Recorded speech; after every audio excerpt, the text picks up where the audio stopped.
Donald Trump ने अभी तो 10% अतिरिक्त टैरिफ लगाया है, कर लगाया है, लेकिन धमकी यह दी है कि ग्रीनलैंड के मुद्दे पर अमेरिका का विरोध करने वाले देशों को अगर वो विरोध करते रहे तो यह 10% बढ़कर 25% कर दिया जाएगा।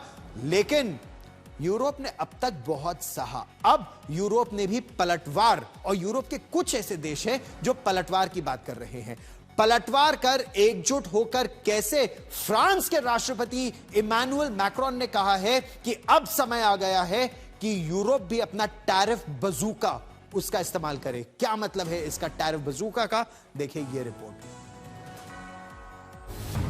8 यूरोपीय देशों पर गिरा ट्रंप का 10% टैरिफ बम।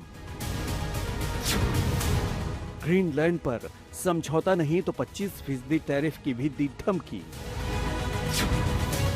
ट्रंप के खिलाफ यूरोप एकजुट, कहा हम भी करेंगे अमेरिका की नाक में दम। फ्रांस से लेकर ब्रिटेन और डेनमार्क से लेकर जर्मनी तक ट्रंप ने यूरोप के 8 देशों पर 10% टैरिफ लगा दिया है। साथ ही धमकी दी है कि अगर ग्रीनलैंड के मामले में इन्होंने साथ न दिया तो 1 जून से टैरिफ बढ़ाकर 25% कर दिया जाएगा।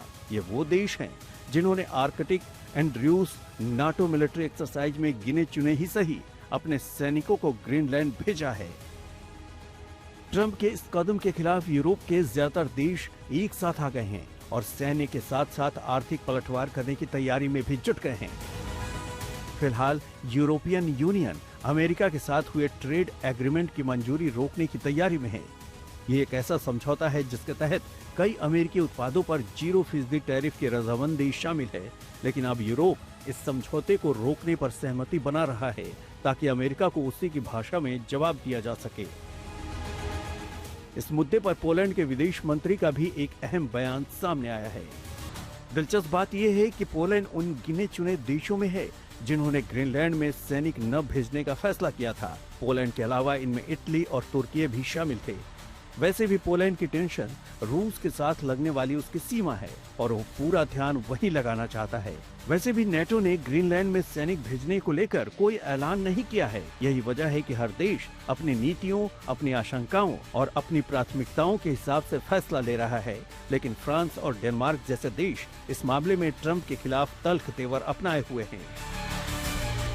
दूसरी तरफ यूरोपियन यूनियन अपने सारे विकल्पों को खुले रखे हुए है। अमेरिका के एक्शन के बाद अब वो इन विकल्पों को अमेरिका के खिलाफ इस्तेमाल करने की तैयारी कर रहा है।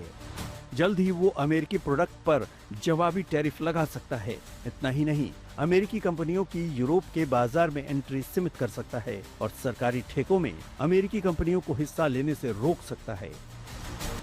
फिलहाल ग्रीनलैंड को लेकर अमेरिका और यूरोप आमने सामने आ गए हैं और मामला सिर्फ तल्ख बयानबाजी तक ही सिमटा हुआ नहीं है, बल्कि एक दूसरे पर एक्शन और रिएक्शन का दौर भी शुरू हो चुका है।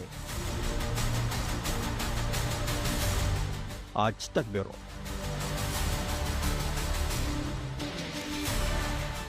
और डोनाल्ड ट्रंप के हाथ में एक हथियार है, वो है टैरिफ लगाने का। यूरोप के अपने मित्र देशों पर किन किन पर उन्होंने टैरिफ लगाया है आपको सबसे पहले दिखाते हैं। डेनमार्क जो विरोध कर रहा है, स्वीडन जो अमेरिका के पक्ष में नहीं है, फ्रांस जिसने कहा है कि अब टैरिफ बजूका यूरोप को भी लगा देना चाहिए, उस पर भी 10% लगा दिया गया है। जर्मनी, ये सोचिए ये सब नेटो देश है।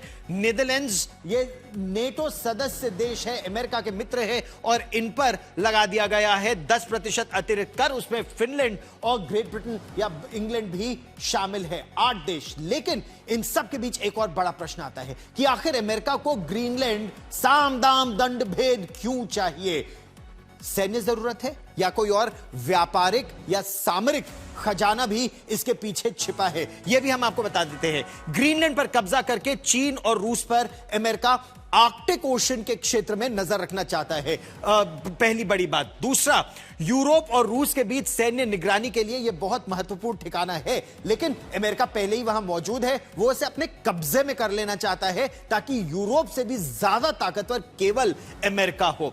दुर्लभ खनिज, जो रेयर अर्थ मटेरियल कहते हैं या रेयर अर्थ मिनरल है, वो वहां पर है। ग्लोबल वार्मिंग से पिघल रही बर्फ और खुल रहे नए शिपिंग रूट्स के लिए, पूर्व से पश्चिम और पश्चिम से पूर्व जाने के लिए यह बहुत जरूरी रास्ता हो जाएगा, बहुत छोटा रास्ता हो जाएगा, और इसीलिए अमेरिका चाहता है कि उसका कब्जा यहां पर हो मित्रता नहीं, वो साम दाम दंड भेद इसे अपने कब्जे में करना चाहता है।